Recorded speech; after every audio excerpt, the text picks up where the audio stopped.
Here you are. In this video, I will show you how to scan something or get into a site with just the QR code and with your phone, your Android phone, of course.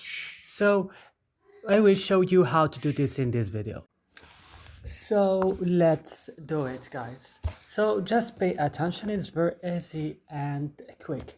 So first you have to get near from you your QR code that you want to scan. Then what you have to do, you have to scroll this and come here. As you see, scan QR code. Click on it and then it will open directly on your camera. Right now I have this, as you see. I want to scan this. I will just come here and click OK.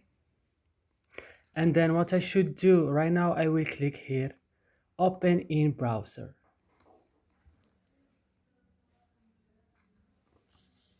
Then I will wait and it will take me to the site that is in this QR code.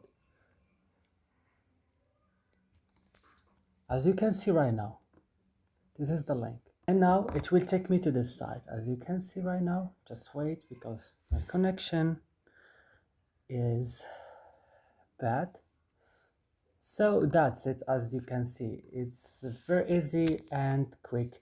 I hope, guys, this video is useful for you. Don't forget to like and subscribe. See you in another video.